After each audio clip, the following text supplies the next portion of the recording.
At T-Mobile, our critical mission is providing unparalleled 5G coverage for when connectivity is mission critical. Introducing T-Priority, America's best 5G network experience for first responders, even in times of congestion. More capacity, faster speeds, better coverage.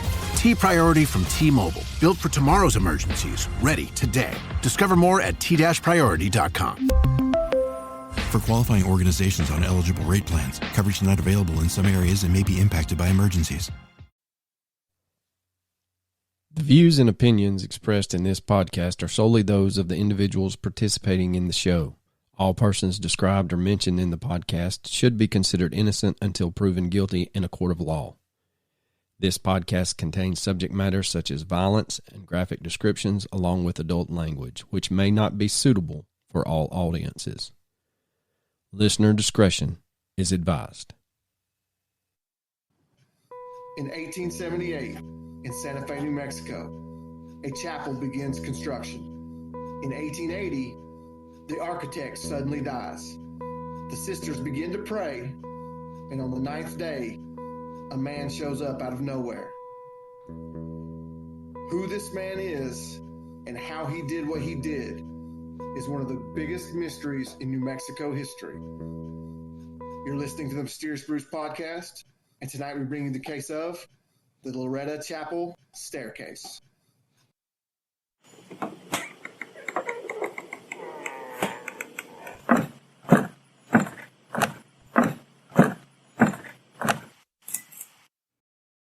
This miraculous staircase defies the laws of physics. It is a wooden structure that rises 20 feet, making 2 full turns without any support from a newel or a central pole. The staircase is held together by wooden pegs, with no glue, nails, or other hardware. The wood used to build the staircase has not been identified anywhere else in the world. In 1878, the Sisters of the Loretto Chapel needed a way to access the choir loft, but they had no space for a conventional staircase. They prayed to Saint Joseph, the patron saint of carpenters, for 9 days. On the last day, a mysterious man appeared at the chapel with a donkey and a toolbox. He offered to build the staircase. Welcome to a deep, dark, dank, moist basement somewhere in the bowels of Georgia. Well, Coachum, little empty nest, man. I've had an empty nest for a week now. Oh, shit. Yeah. Yep. How's that going? It's going better than I thought it would go for myself. You and your lovely wife just been butt naked all over the place running around. Somebody sent me that clip from that next Friday where he's like, your sister moved out. It's time for you to move out.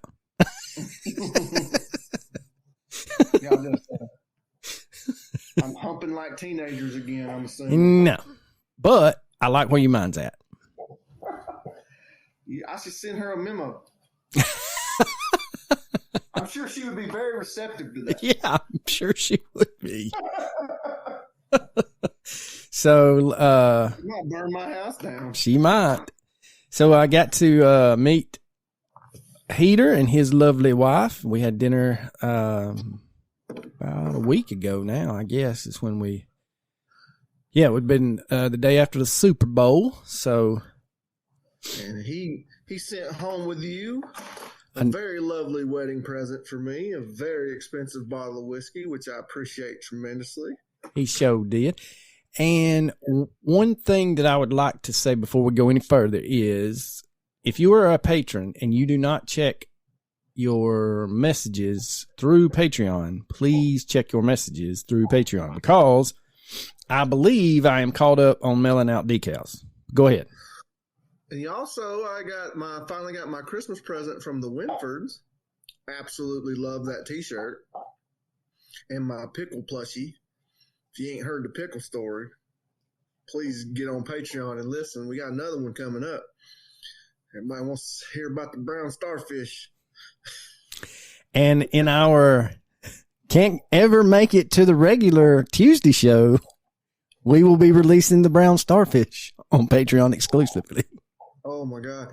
Again, very short story, but worth hearing. How I go through life. My job. I get paid to do this.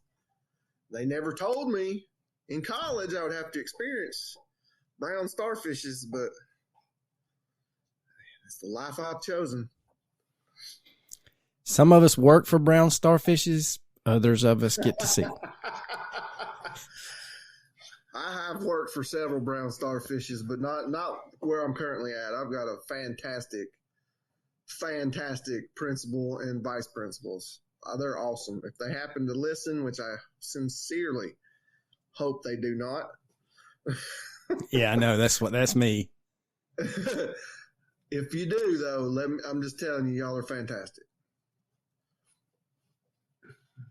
All right. So, did it work? Yeah, it did work. Okay. So we do not, I don't know. I still don't know what we've done, who we've recognized, who we've not recognized. So you may be getting a double shout out, but that's okay because you're giving us. I'm pretty sure those that get shout outs don't really care if they get double ones. I know. That's what I was about to say. So, I mean, I don't think you're going to hurt their feelings. With that said, Miranda Fender, she sampled the buffet and decided, you know what? I'm going to give them boys some money. And we appreciate Miss Fender. Hopefully, if you are hearing this, you will check your Patreon messages and let us know if you have gotten your decals. Hopefully, like I said, everybody that is a paid member at the $3 tier or higher has gotten their decals. I am going to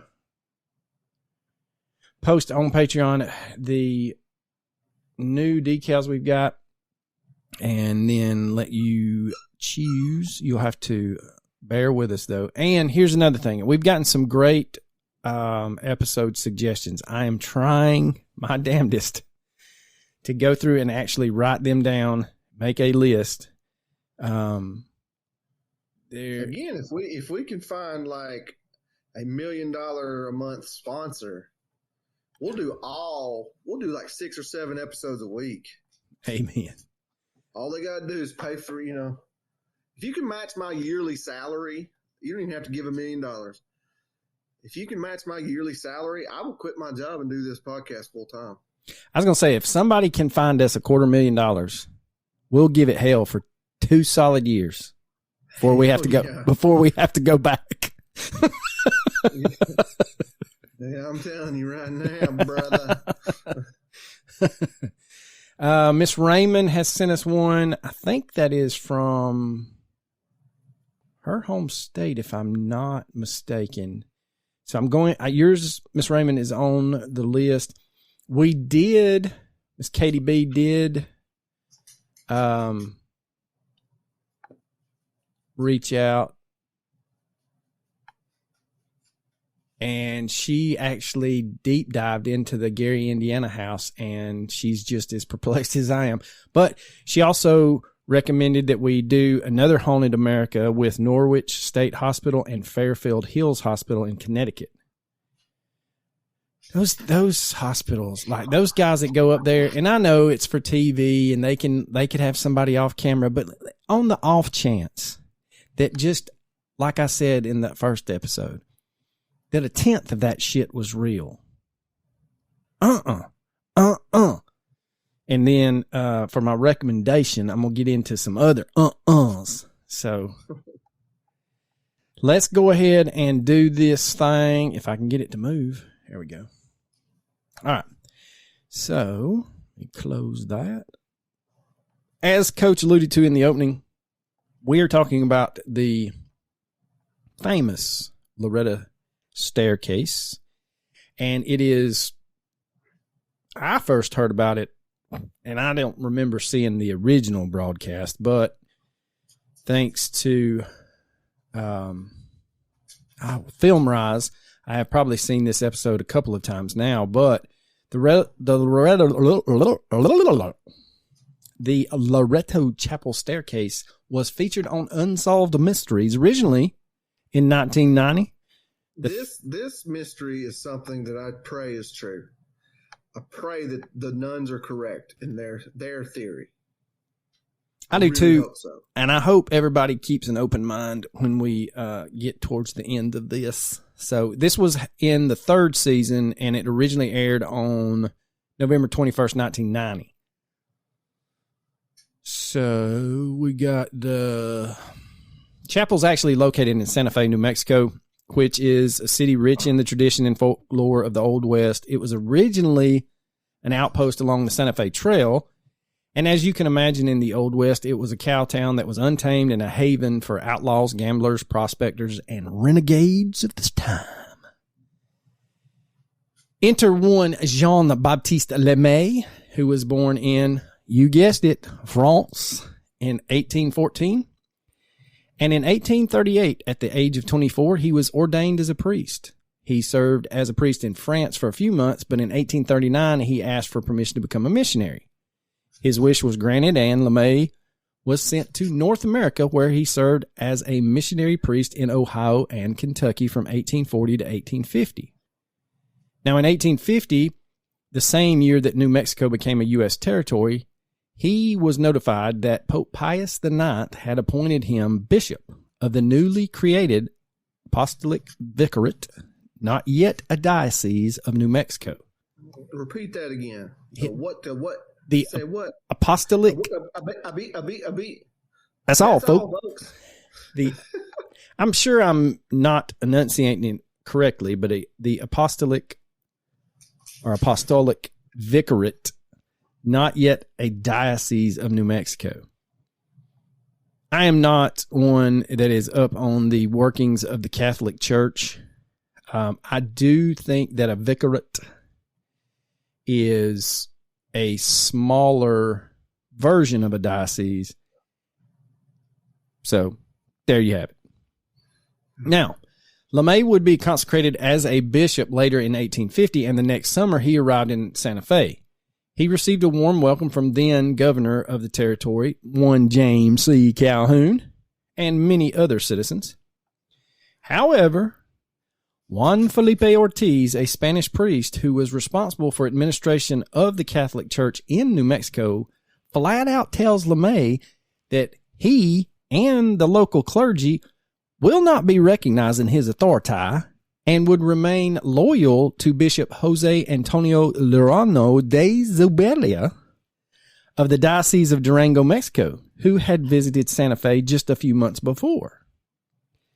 Seems like the Catholic Church just can't behave, and even in 1850, Bishop Lemay was having to deal with a clergy rebellion from the locals. Now, refusing to acknowledge his authority and staying loyal to their former bishop in New Mexico, Lemay would write to Zubaria asking him to explain the change of responsibility to the New Mexico priest. When his request was unanswered, Lemay decided, you know what, you're not going to ignore me, and he went in person down to Durango to meet with Zuberia. And there he showed him the document that appointed, and that was the papal document that appointed him to the rank, I guess you would say, of bishop. Anyway, upon seeing the document, Zubaria was forced to agree with the pontiff's decree because you can't go against the great pope. And Zubaria would inform the priests in Santa Fe of the change. Now, Bishop Lemay was also seeking to improve the situation in Santa Fe. One of the things that he wanted to do was start a school for girls, and in 1852, he invited a group of sisters of Loretto to come from Kentucky. Now remember, he had served as a missionary priest in Ohio and Kentucky in the 1840s and knew of the Loretto sisters from then. Now, he was inviting them to come and expand their educational ministry to New Mexico.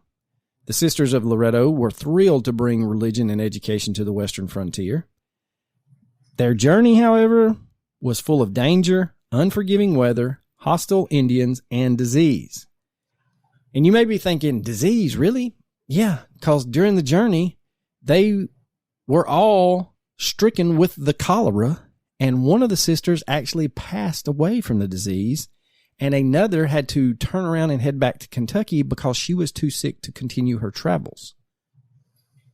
Now, our merry band of nuns is now down to just 5 sisters, but like good nuns do, they continued on to their destination in the West. Now, once in Santa Fe, the sisters established a school and began teaching the local New Mexican girls. Now, this is referred to as a booklet, and I have not been able to lay eyes on like a cover of it. So I'm thinking it's like one of those very thin books that you would find on history in the region. But it is written by Alice Bullock, and it is titled Loretto and the Miraculous Staircase. Now, in that booklet, it states, quote, "It was both a boarding and day school with the best families all over the northern part of the state bringing their daughters to Loretto for the education. Also for scholastic endeavors, musical, and spiritual learning. The great soft red brick buildings resounded to happy laughter, class recitations, choir and instrumental practice hours, and the rustle of long black habits as the sisters hurried here and there. LeMay was pleased with the school, happy the girls were being given the opportunity to learn, as well as boys further up the street at St. Michael's College," end quote. Now, St. Michael's College was actually founded a few years after the sisters started the girls' school. It was founded in 1853, and also in 1853, the Apostolic Vicariate of New Mexico became a diocese. So Bishop LeMay was its first diocesan bishop. Now, Bishop LeMay's Wikipedia page summarizes his early efforts, stating, quote, "Bishop LeMay was directed to reforming the New Mexico church, the building of more churches in the territory, the creation of new parishes, and the establishment of schools. He ended the practice of concubinage, widely practiced by the local priest, and he suppressed religious brotherhood societies within individual communities," end quote. So basically, he stopped priests from living with women as concubines, and the religious brotherhood society he suppressed was known as Los Penitentes, or the Penitents. Los Penitentes. They were kind of a rogue society that had an uneasy relationship with the church, which in turn became a secret society. Because, the church don't like them their uneasy relationships with rogue societies. So following Mexican independence from Spain in 1821, church authorities in Mexico withdrew the Franciscan, Dominican, and Jesuit missionaries from the provinces, replacing them with secular priests. They failed, however, to replace the missionaries with an equal number of priests. This deprived many secluded communities of a resident clergyman. Now, according to many of the small communities, accordingly, many of those small communities could expect only a once-yearly visit from a parish priest. The men in those communities eventually banded together in the absence of a priest and dedicated themselves to the purpose of providing mutual aid, community charity, and to memorialize the spirit of penance and the Passion of Christ. They gathered in meeting houses known as Moradas Los Penitentes. They were perhaps best known for their songs of worship called alabados, as well as their ascetic practices, which included self-flagellation in private ceremonies during Lent and processions during Holy Week. When I read this, it reminded me of the Da Vinci Code, where that little blonde-headed, blue-eyed... Blonde, he was albino. I was getting there. He was not blonde. He was albino, sir. Everyone knows albinos are evil. Well, when they said self-flagellation, I pictured what that poor bastard was doing to himself. In every movie, the albinos are evil. All you got to do is watch The Heat if you've never seen it. That's true. That will tell you. That's a fantastic movie, by the way, if you haven't seen it. The Heat with Sandra Bullock and Melissa McCarthy. Watch it. It's fantabulous. It is fantabulous. Has anybody seen Fantabulous. Has anybody seen the Chiefs balls? They're little tiny little like Tic Tacs, like real balls but smaller. Yeah, I mean they could be confused with Tic Tacs. So the culmination was the reenactment of Christ's crucifixion on Good Friday. Now, Archbishop Jean-Baptiste Lemay and his successor Jean-Baptiste Salpointe unsuccessfully attempted to suppress the Brotherhood in the latter part of the 19th century as a part of the Americanization of the church in New Mexico. The members of the Brotherhood were driven underground, with some seeking refuge in Penitente Canyon. For this reason, Los Benedictes are sometimes described as a secret society. Fortunately, Los Penitentes later reconciled with the church, modified their rituals, and were recognized in 1947. And they still exist today. So back in the 1800s, though, they were still a rogue organization doing some pretty French stuff, like reenacting the crucifixion on Good Friday with one of their own members playing the role of Jesus. Now, in 1869 and 1870, Bishop Lemay traveled to Rome to participate in the First Vatican Council, which, among other things, perfectly defined that the Pope can perfectly define things. Also, in 1869, he began building the Diocesan Cathedral. It's known as the Cathedral Basilica of St. Francis of Assisi. He had his cathedral built in the Romanesque revival style. He also wanted the Sisters of Loretto to have their own chapel to go with their school. And so in 1873, he arranged for them to build Loretto Chapel, which was constructed in the French neo-Gothic style and is formerly known as the Chapel of Our Lady of Light.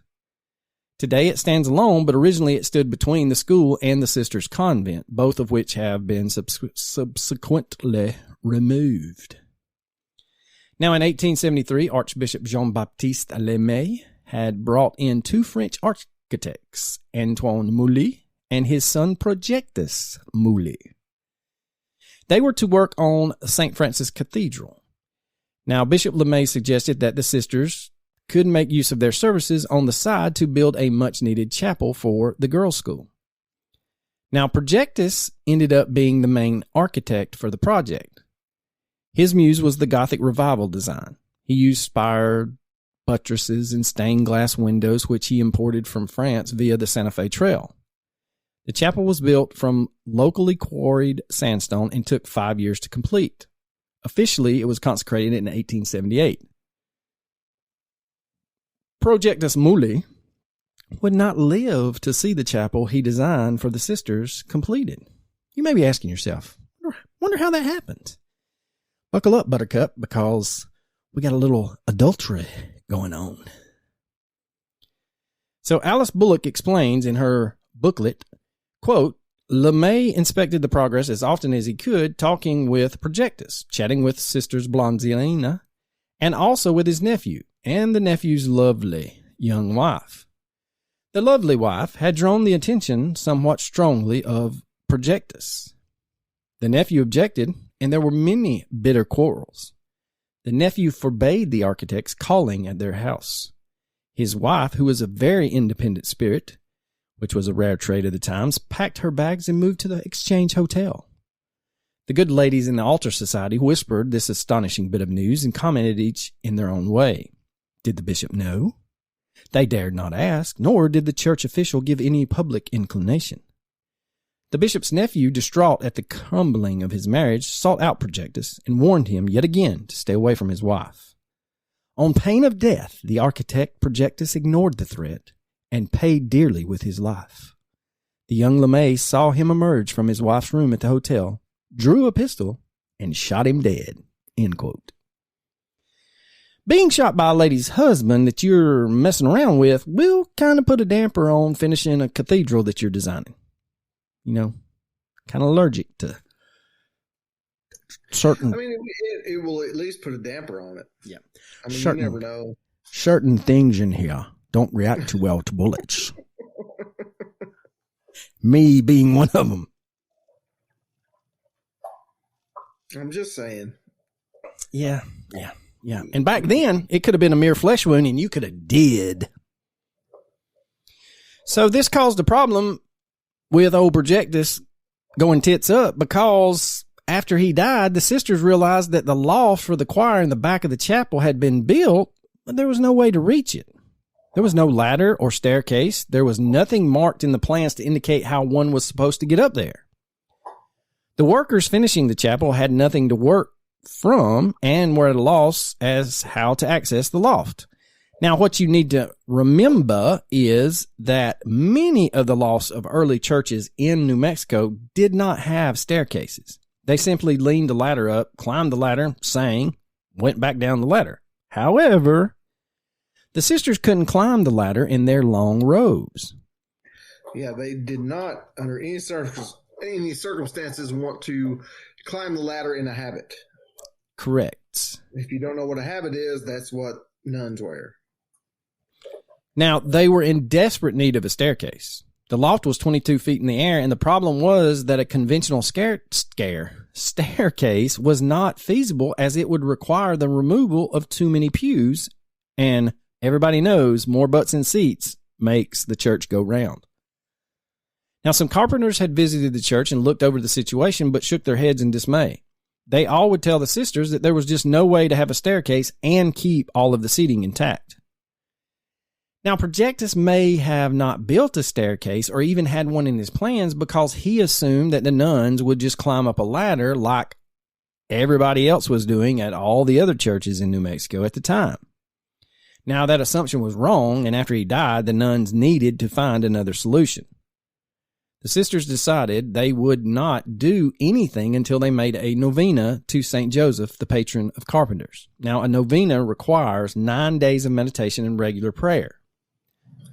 And we're talking about Joseph, the quote-unquote stepfather of Jesus Christ. Correct.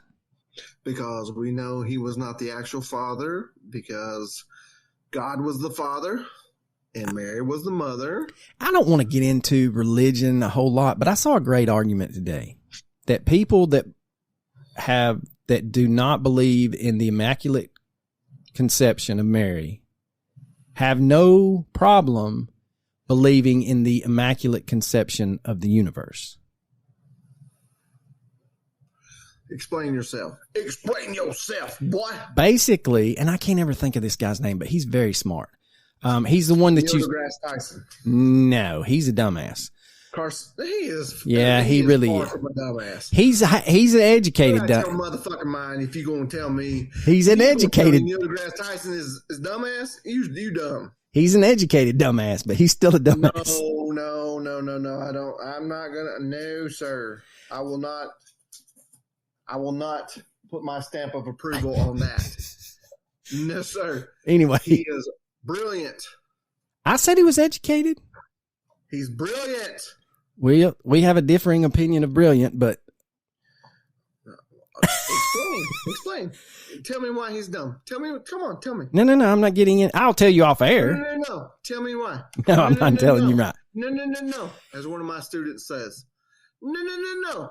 My biggest thing is what's the guy's name? The Oriental guy, God, what is his name? God, I want to say Pikachu, but that ain't it. Pikachu? No, there's the famous physicist. You are so racist. He's got the You are racist, sir. No, I'm not. What's his? I'll have to look him up. But anyway, going back to it. So what we've got going on here is, like Coach said, they're praying to St. Joseph, patron saint of carpenters, also known as the worldly father of Christ, stepfather. And Alice Bullock states, quote, on the 9th day and the final day of the novena, a stranger arrived at the chapel. Mother Superior was called back to her office. An elderly stranger. Yes, elderly. I do. Yes, I apologize. It's very important to point out. Yes, it is. Elderly stranger. And said that a workman wanted to see her. His burros, he had dos, stood patiently outside the door loaded with carpenter's tools. The man, no ordinary name has ever been ascribed to him, told Mother Superior that he felt he could solve the problem of access to the choir loft. All he wanted was a couple of tubs of water, large water tubs to be exact, and her permission to begin work. Now, Mother Superior gave both, and he quietly went to work. Sisters going into the chapel to pray saw the tubs with wood soaking in them, but the man always withdrew while they said their prayers, returning to his work when the chapel was empty. Some there are who say the circular stair which stands there today was built very quickly. Others say no, it took quite a little time. The stair did grow. Working alone. Do what? He insisted on working alone. Yes. The stair did grow, rising solidly in a double helix without support of any kind and without a nail or screw. The floor space used was minimal, and the stair adds to, rather than detracts from, the beauty of the chapel. The sisters were overjoyed and planned to find dinner to honor the carpenter. Only he could not be found. No one seemed to know him. Where he lived, nothing. Lumber yards were checked, but they had no bill for the sisters of Loretto. They had not sold him the wood. Knowledgeable men went in and inspected the staircase, and none knew what kind of wood had been used. Certainly nothing indigenous to the area. Don't jump ahead. I'm not. I'm just giving you How you know that's not indigenous to the area? I am They don't quoting know that right a now. lady They don't in know her that book. right now. Huh? I am quoting a lady in her book. They don't know that though. Well, they at do this now. Point in the timeline, they think he's just working with wood from the area at this moment. Well, they do until they go to the lumber yards to pay and decide. Agreed. He gets his work done. Were you not paying attention? I just said all of that. I am at full attention.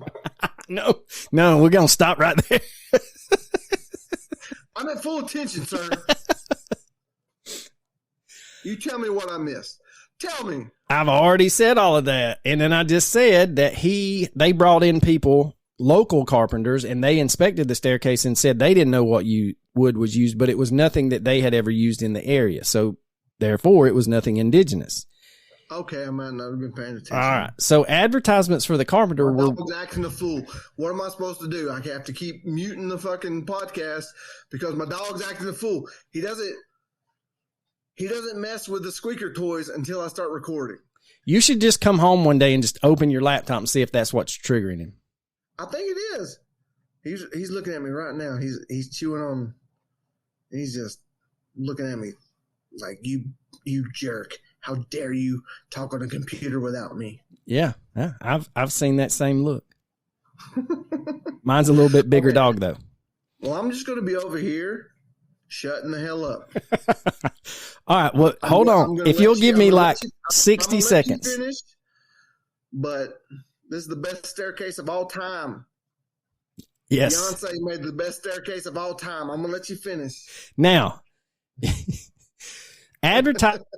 advertisements for the carpenter were run in the local Santa Fe newspaper, the New Mexican, and brought no response. And that is straight from Alice Bullock's booklet. Now, the sisters didn't know the workman's name, and now he just vanished. This led people to speculate that he might be St. Joseph himself, or an angel, or someone sent by St. Joseph. That, ladies and gentlemen, is the crux of the story, and so now we're going to get into them there theories. We've got two mysteries. First is the mystery of the staircase itself, how it was constructed, Well, duh. where the wood came from, what the wood was, and it was an astonishing piece of work that many people described as miraculous. But was it supernatural, or can natural things account for its qualities? The second, It's also. Go ahead with the second. okay, so And the then second mystery is the mystery of the workman himself. Was he really St. Joseph, or an angel, or was he an ordinary mortal? And if he was an ordinary mortal, can we figure out who he was? Well, it's also very important to point out the fact that he constructed the staircase, again, with no screws, no nails, nothing like that. But he also didn't put a handrail. No, and yeah, I was going to get into that, and they had to. I've got a pretty good little thing about how sketchy going up and down that thing. They did go back in and add a handrail later. Yes, they did. Now, several years later. yes. Now, a small piece of the wood was analyzed, and it's definitively identified as spruce, which has been described as a light, strong, elastic wood, making it a very good wood to build a freestanding staircase. Now, what we don't know is exactly what type of spruce it is. In his book, Real Life X-Files by Joe Nickell, he writes that there are 39 species of spruce in the world, 10 of which are found in North America. The piece of wood that was analyzed was too small to make a more specific determination. Now, we know it's spruce, but not what specific species of spruce. A lot of people have stated that it cannot be found locally and that a person would need to go to Alaska, like Coach said, or even Canada to get the specific type of spruce. Yeah, but even so, in my research, I saw that it was a completely unidentified species of spruce, and they said that it was possible that that type of spruce could be found in Alaska. Yes. But it could possibly be a completely unknown species of spruce, which is amazing. Now, there are Engelmann spruce trees growing in Carson National Forest in northern New Mexico, and the wood could have been shipped from far away, even from Europe, where a lot of different species of spruce are found. Now, what about the staircase itself? Well, people have described it as wondrous and impressive, and I think that does not do it justice. What's remarkable about it is that it is 22 feet tall. It makes 2 complete 360-degree turns in that space, so a full 720 degrees, and it's not braced against the center column. It has an open space in the center. It also coincidentally has 33 steps, and it reportedly was not built, like Coach said, using any visible nails or screws, only wooden pegs.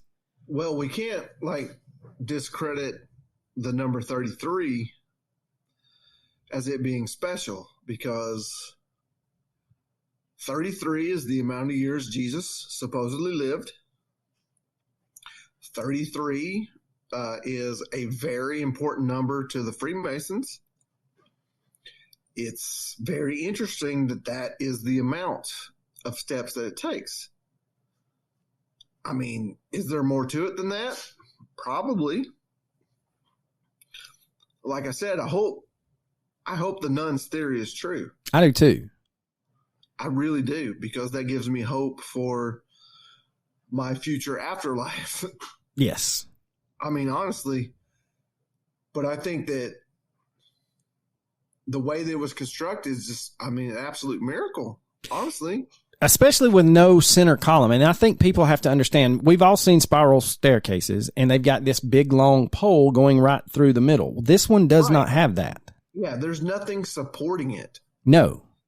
It doesn't make sense that it could support weight of people because of the way it's constructed. And right now it's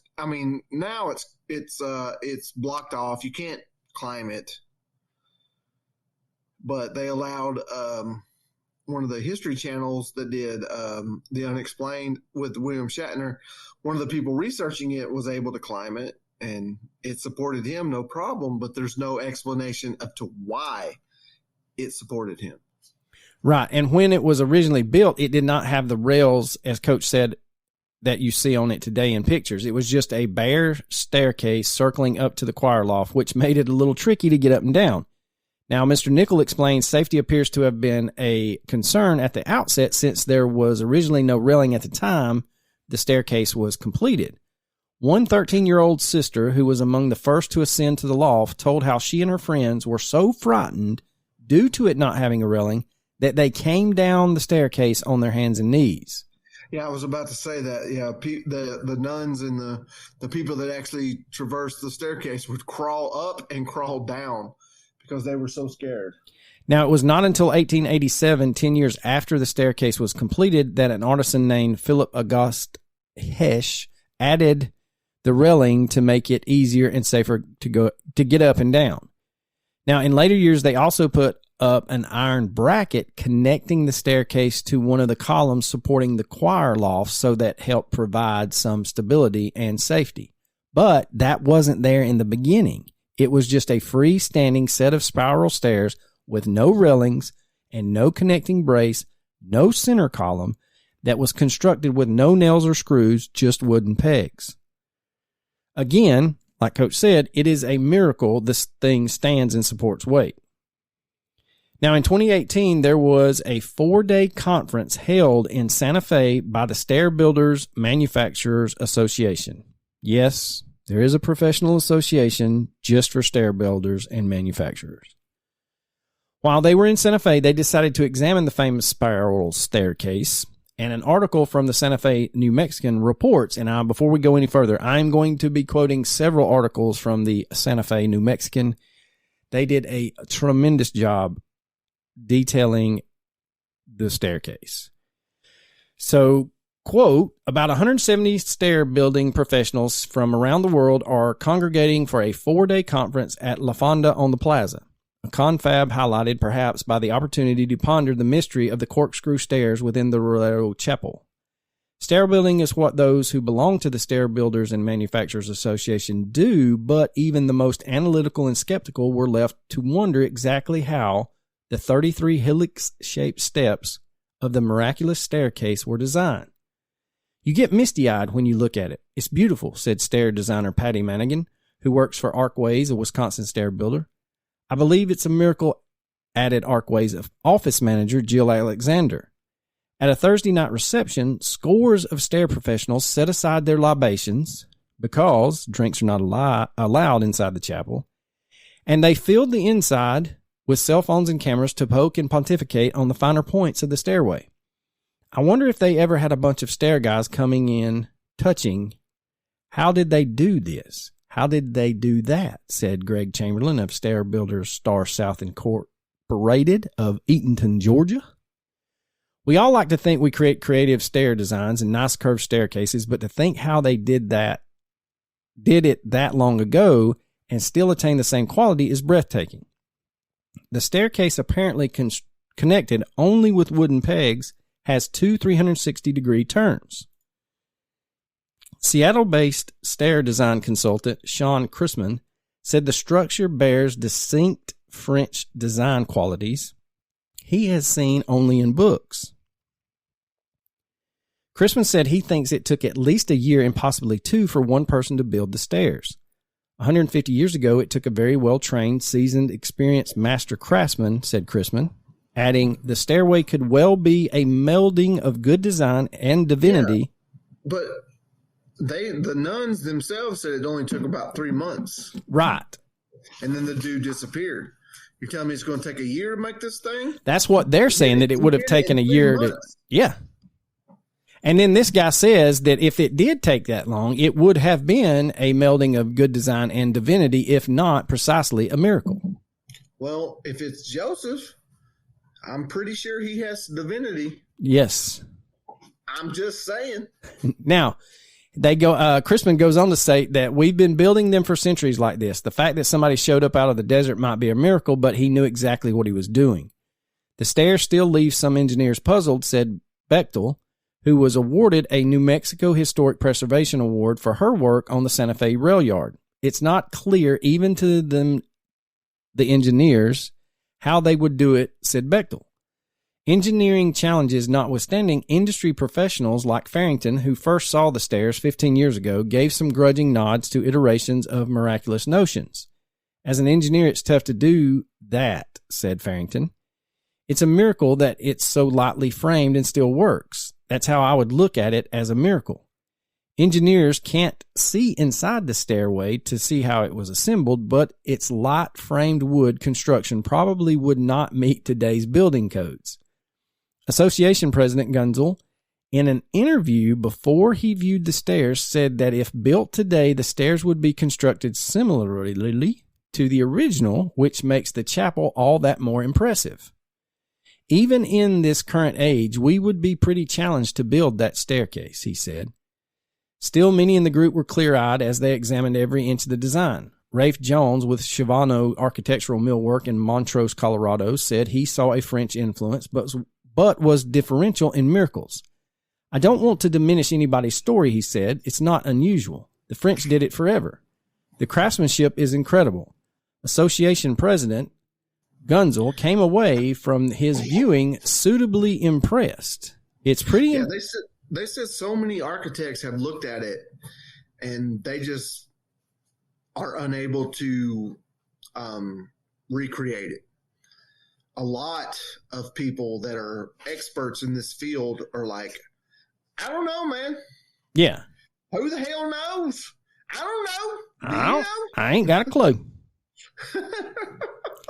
He goes on to state that it's pretty incredible for sure, but could today's builders recreate the miracle stairs? He says, I think we could, but that is just him talking. It's definitely hard, he said. It comes back to making it stand and hold its own weight. Now, in summary, a group of 21st century stair builders were extremely impressed, but they didn't think that the stair was displaying supernatural qualities that couldn't be reproduced today. But no one's tried to reproduce it, is what would be my argument. Because if they kept saying, oh, we could do it, it's French design, all right, do it. Build one. Now, for the second mystery, as of who built the staircase, could it have been St. Joseph or an angel, or was it a mortal man from here on earth? Now, if we are going to lean toward the paranormal, you got to first rule out a lot of normal explanations. Can we identify any ordinary humans before we consider a miraculous appearance of St. Joseph or an angel? Well, now, I'm sure you have it in your notes, but they singled out an architect that they thought that could have done it, but he never came forward to claim it. No. Right? Well, I'll tell you. I'll get to why he never came forward. But have there been any proposed candidates? And yes, there has been some. There was a man who was an immigrant carpenter named Johann Hodwiger, who came from Vienna, Austria, but this man is not particularly well supported. It was proposed in 1965, about 85 years after the staircase was built, so almost a century after. The whole theory is based only on a family story reported by Hadwiger's grandson, Oscar. The story is that his grandfather had built a staircase somewhere after coming to America, not in the Loretto chapel and not a spiral one. Oscar later said he found his grandfather's tools, which have since vanished, and he found a sketch of a 33-step staircase, but the sketch can't be authenticated because it was also a victim of a disappearance, which is very convenient. Now, another theory was put forth by a woman named Mary Jean Straw Cook, who is an author and amateur historian. Now, Mary does a heck of a job, and she actually appeared in the Unsolved Mystery episode. In 1984, she published a book called Loretto, the Sisters and Their Santa Fe Chapel. But after publishing her book, she kept researching, and eventually she uncovered evidence about the identity of the man who she believes built the staircase. Incidentally, Mary investigated and tried to prove the Johann Hodwiger theory as well. Now, in 1995, she told the New Mexican, quote, I tried my darndest to prove his case, but I just couldn't. The proof wasn't there, end quote. Now, over the years, several other families in the Santa Fe and Colorado area claimed that one of their ancestors built the staircase, but none of them had proof, so Mary kept researching. In January of 1995, she hit pay dirt, or so it appeared. The name of the man who actually built the staircase, according to Mary, was a man named Francois Jean Rochas. He went by the name Frank or Frenchie. Now, like many people in the 19th century America, he was an immigrant. He came from France, arrived in the U.S. around 1880, and would have been about 37 years old when the spiral staircase was built. Now, that's strike one because the, quote, carpenter was described as an old man. Now, you may be asking yourself, what led Mary to Rochas or Rochas? Well, we're going to go with Rochas. So that would be her discovery in the Santa Fe, New Mexican newspaper of his death notice on January 5th, 1895. The Roundabout Town column reported that they had received a letter announcing Mr. Rocas's death. Quote, a letter from the Las Cruces to Mr. Quintus Monnier of date yesterday states that Frank Rocas was found dead at his ranch house near La Luz a few days ago. His friends believe that he was assassinated, as previous attempts have been made. He was a Frenchman and was favorably known in Santa Fe as an expert worker in wood. He built the handsome staircase in the Loretto Chapel and St. Vincent Sanitarium. Now, this is a published article stating that Frank Rocas was known to have built this spiral staircase.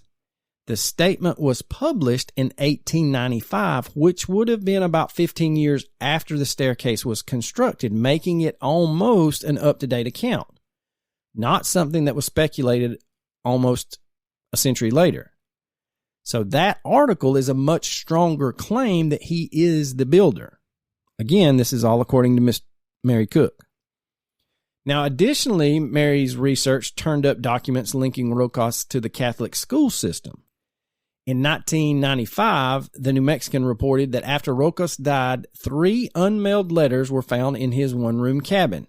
2 were to his brother and sister in France, but the last letter was addressed to Quintus Monnier, who just so happened to be one of the church leaders in Santa Fe responsible for building chapels and schools. Remember that it was Quintus Monnier who reported Rocas's death to the New Mexican. Someone in Las Cruces sent a letter to Monnier letting him know about Rocas's death, and then Monnier notified the New Mexican newspaper. So, the claim in his death notice that Rocas built the staircase is even stronger now because it comes from Quintus Monnier, one of the church leaders in Santa Fe, who was responsible for building other chapels and schools. He would be one of the key people who knew who built the staircase. Also in the letter to Quintus Monnier, Rocas asked about Mr. Baptiste Lemay, who was the local bishop, and about a name named La Cassange. This is a reference to Etienne Le Cassange, who was prominent during the building of the chapel and other local Catholic buildings. The Monnier letter links Rocas to the French Catholic prelate or clergyman and the French workman he had brought to Santa Fe. Now, Mary would go on to report, quote, the name is Mr. Rocas, also appears in an 1881 day book or account book of the Sisters of Loretto at Nearnix, Kentucky, and that is the site of the Loretto Mother House and Archives.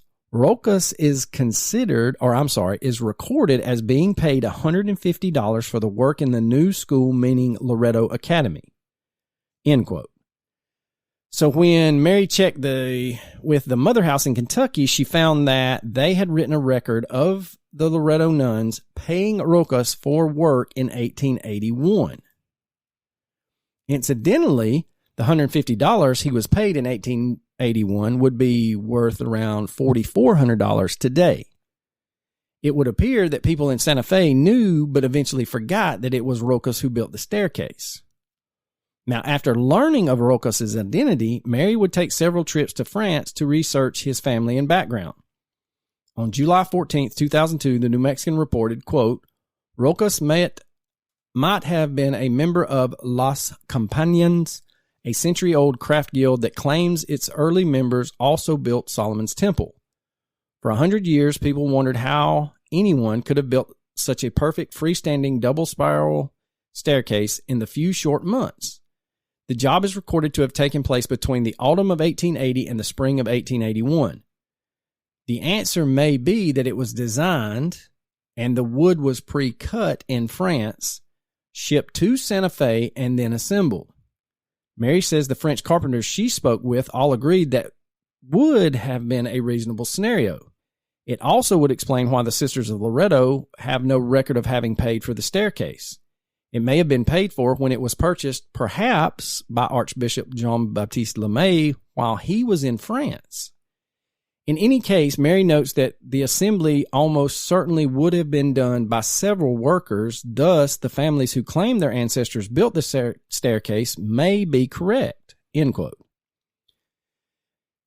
Basically, the staircase may have been prefabricated and paid for in France. This would explain why the sisters didn't have a record for paying for the materials. They just paid Rocas for his labor during the months it was built.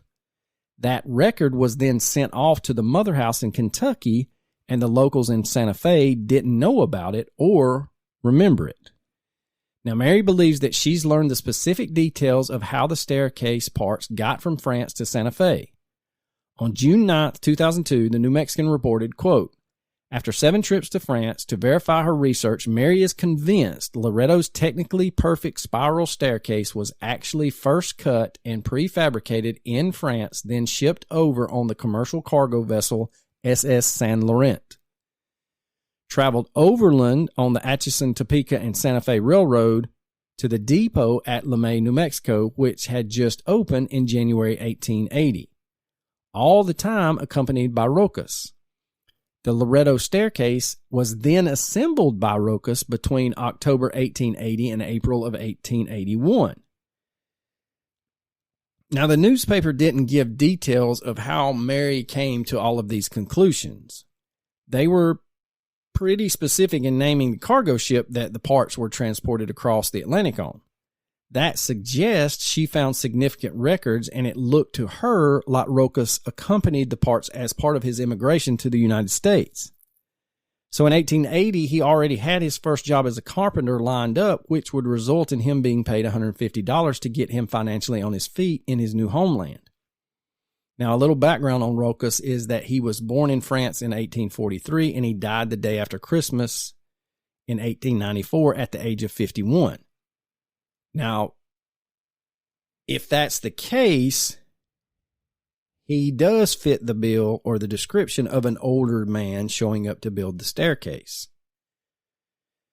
But again, if it was constructed between 1880 and 1881, he would have been at most, what is that? 13, so he would have been 38. Yeah, he would have been 38. That's not I don't know. Sounds about right. And that's the other thing that you have to keep in mind. We're talking about the 1880s when it was built. 31 or 30, what did I say? 38? Yeah, 38. Could have been, he could have had a rough life. He could have had a rough life, brother. I've seen some 38-year-olds that look bad. Just look at, if you want to look up somebody who looks bad at their age, look up Jim Croce. I'm telling you, like, hold on one second. I'll tell you the age he was. He died. That motherfucker. Hold on one second.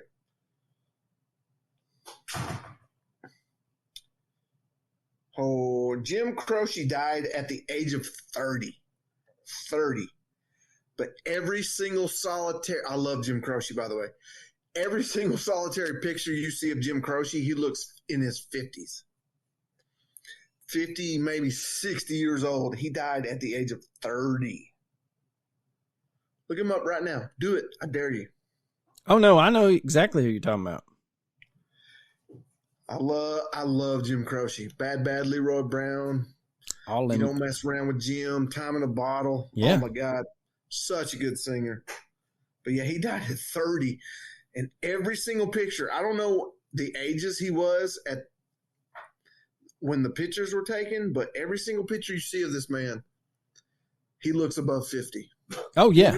I would have sworn. I would have sworn he was above 50. Oh, absolutely. So, I mean, he led a hard life. He had to. Yes, he did. Well, and if you think about this, like personally, I'm 43 years old, and I bet you money, if you saw a picture of me right now today compared to a picture of Jim Croce, you would say Jim Croce was older. Yeah, I would 100%. So here's the thing. If you're talking about what he looks like, this man could have been 38. And remember, he's an immigrant coming from France, and he's having to come across the Atlantic on a ship. Then he's got to take the railroad. So, yeah, he could definitely look a lot older. Now, on July 14th, 2002, the New Mexican reported, quote, Rokas appeared to have been a recluse. Even before leaving his home country to work in the New Mexico territory, he lived alone and did not get along with his father. He did, however, maintain contact with his brother and sister. Remember, letters to them found when he was discovered dead. He also wrote to his aunt in France. In 1995, Mary wrote for the New Mexican that in 1888, Rokas purchased 400 head of cattle and 6 horses worth $120 for his isolated claim in the mouth of the Dog Canyon leading to the Sacramento Mountains. Being able to buy 400 head of cattle and 6 horses is doing quite well for yourself, especially if you're a recluse guy who lives in a one-room rock cabin in a place called Dog Canyon in Absolutely. 1888. Rokas' death was not a pleasant one. He died a violent Old West-style death. His tombstone reads, quote, gunned down at his rock cabin in Dog Canyon, end quote. Now, Dog Canyon is located just south of Alamogordo, New Mexico, about 200 miles from Santa Fe. The New Mexican reported, quote, when tragedy struck and Frank Frenchie Rokas was found dead the day after Christmas in 1894 by Dan Fitchett and Oliver Lee Cowhand, any investigations were minimal. Rokas had been shot through the chest and a Winchester 44 lay nearby on the floor of the cabin. The coroner's jury of La Luz, a nearby village, ruled the gunshot wound self-inflicted, end quote. On July 14th, 2002, the New Mexican reported, quote, then there's the question of why and by whom Rokas was murdered in Dog Canyon. The death was ruled a suicide by the coroner, but Rokas, who ran cattle on his claim, was known to be reclusive and irascible, meaning he's a hothead. It also was known that 10 years before his death in 1894, he shot at and wounded a cowhand who he claimed was a thief. Rokas' death was just one of countless unsolved murders during the turbulent years following the Lincoln County cattle wars, end quote. Now, take all of this as you want. You can believe that we have an account of a worldly man building the staircase, or you can believe that the sisters of Loretto's prayers were answered by Joseph himself. The fact that nuns performed a 9-day novena to St. Joseph, and on the 9th day, Rokas, if you're following and buying that side, appeared, then this is consistent with the event occurring under God's special providence. And then there was a sense in which Rokas was acting on St. Joseph's behalf. I feel like that if you're going to take Mary's account as true from her research, you still have to lean towards it being a miracle. Even though the sisters paid Rokas $150 according to the Mother House in Kentucky, they would have done so after construction. They did not know he was coming. Yeah, but where did they get the wood? I mean, there's so many other questions that make you believe that this was a miracle. Well, see, Mary says that he actually. All right. So what she's saying is that He didn't bring the wood with him. Yeah, that's what she's saying. She's saying that when LeMay went over to France to visit the pontiff himself, that he asked Rokas to construct a staircase for the loft. This takes a lot of plugging pieces in. However, this is her theory. And that Rokas designed it, pre-cut all the wood in France, that would take in consideration where the wood came from, then shipped the wood across on a steamship with him, rode a train to Santa Fe, and constructed it. But he didn't show up with wood. Yeah, he did. No, he didn't. He showed up with a damn donkey. He showed up with 2 donkeys with carpenter tools and wood. No. Yes, he asked for 2. No, that's not what no. I'll go back. No, that's not what I researched. I'll rewind it. And you even said he showed up with wood because he asked for 2 tubs of water so he could soak the wood to bend it. No. I know it's hard for you to remember shit. It is very. my lovely fiance says it's because of the concussions, but no, he showed up with a donkey. He showed up. Donkey. Dos donkeys. No. There is another way of looking at Mary's investigation that Bishop LeMay paid for the staircase in France and had it and Roca shipped over. If you are a believer in this theory, then that raises a question about whether the story of the novena is true and whether it also is legendary. It wouldn't rule out the novena. It could be that the nuns didn't know the staircase was coming, like I said. Or it could be that they did know and they were praying feverishly for the safe arrival given the difficult and dangerous travel conditions of the time. Remember, they lost one sister to cholera and another sister had to turn around and go back home to Kentucky when they were originally coming out there. So let's talk about what happened after the staircase was built. What happened with Bishop LeMay? Santa Fe had been elevated to the status of an archdiocese by 1875, which was actually while the chapel was still under construction. So Bishop LeMay respectively became Archbishop LeMay. He continued to serve as the archbishop for another decade, and he retired in 1885 at the age of 70. He lived to be 70 in the 1880s. Well, he retired. I'm sorry. He retired. I admit, that's pretty good. Yeah. He would then pass. But according to Social Security, we've got people that are living past like 300. Yeah. Dude, don't get me started. I said that to you earlier. Did you watch it? Yes. Now, I don't know if I believe it. He passed from complications of pneumonia 3 years later in 1888 at the age of 73, and he's buried under the sanctuary floor in the cathedral he built. In 1915, they erected a statue of him outside the cathedral, and in 1927, the famous literary author Willa Cather published a novel that was a fictionalized version of his life. The novel is called Death Comes for the Archbishop, and it's about the life of Catholic clergy in early New Mexico.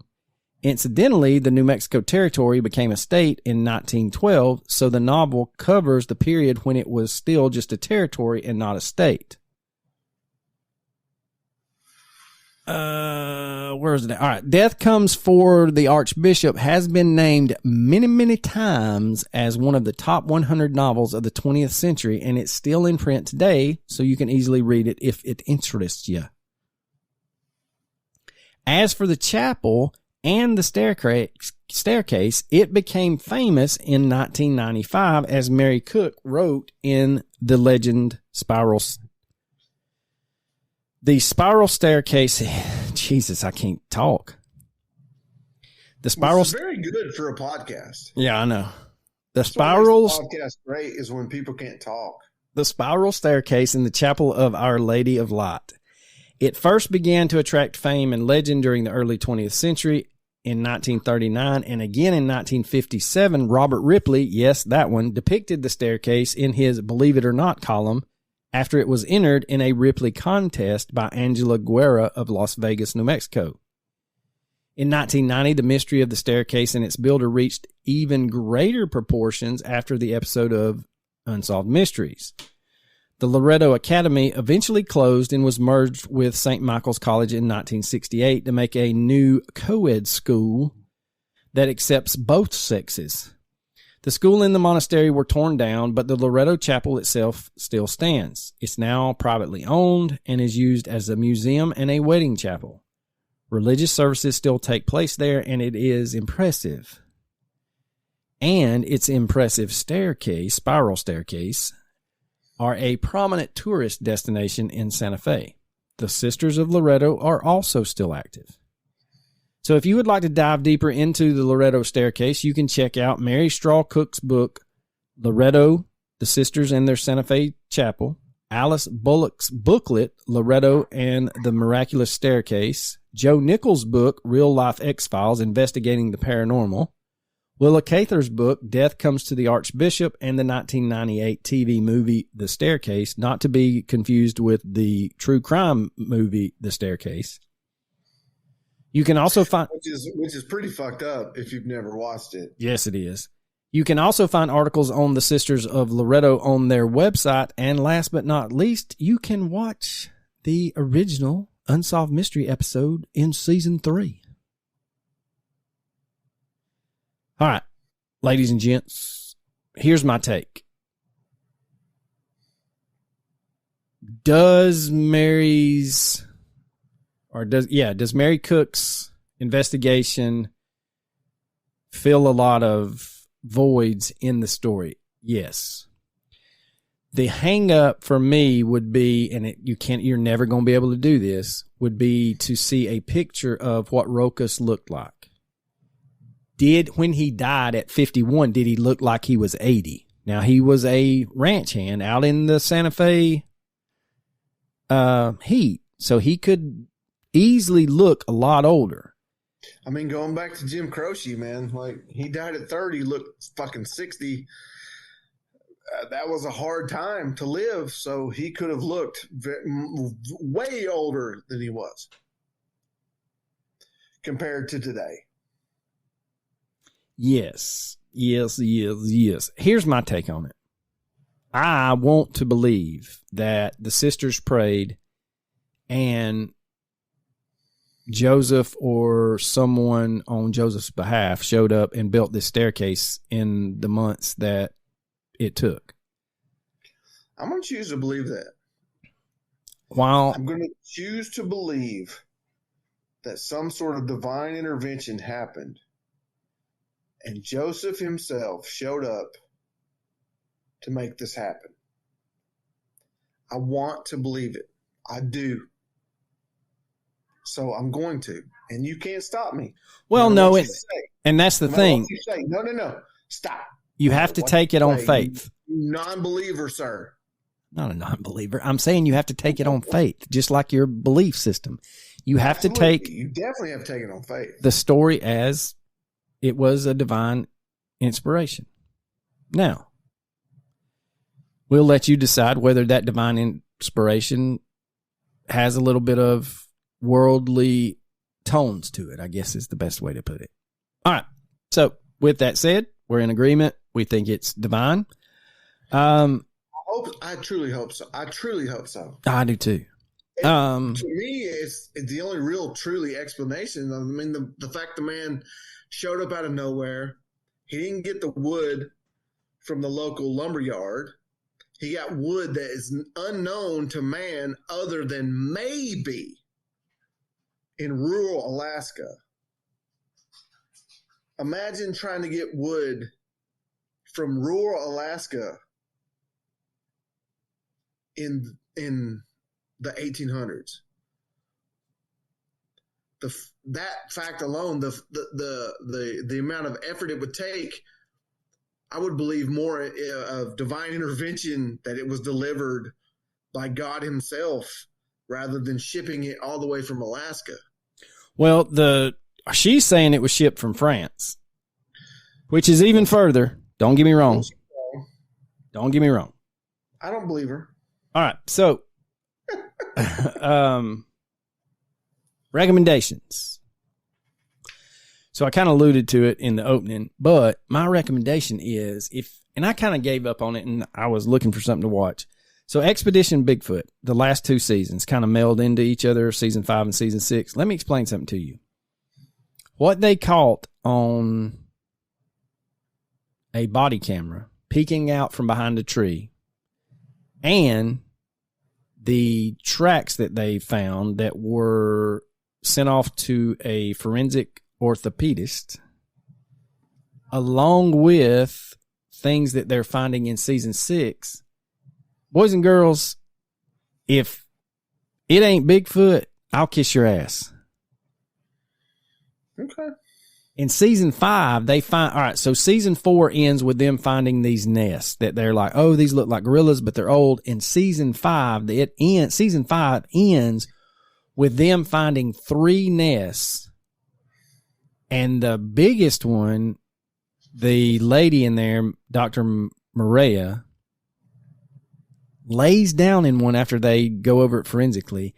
She looks like she's taking up maybe a third or a fourth of it.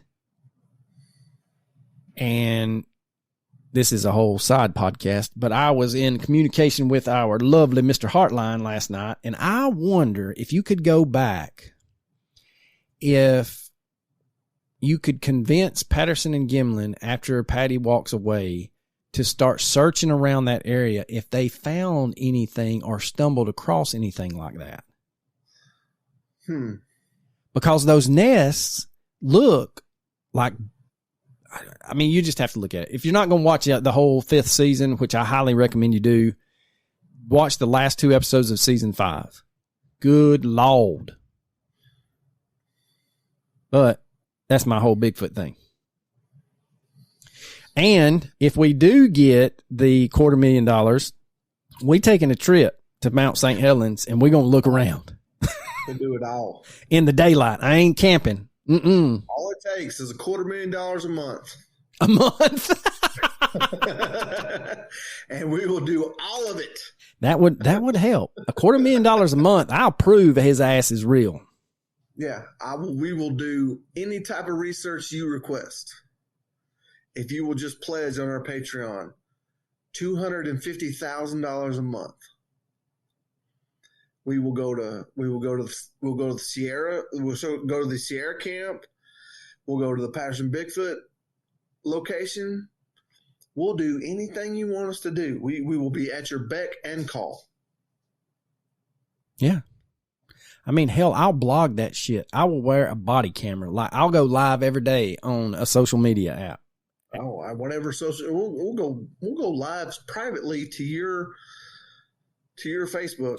We'll find somebody to beam it in on Daystar. Yeah, we'll do whatever we got to do. Somebody call Bezos. Tell him we need a check. All right, ladies and gents. Coach, what's your recommendation?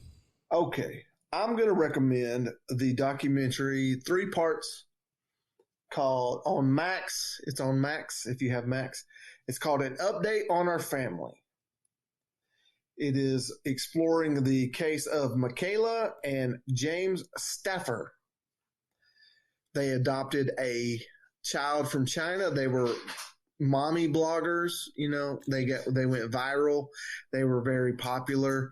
And then they adopted a child from China that they named Huxley. And then eventually they give him back because he's autistic. Like severely autistic.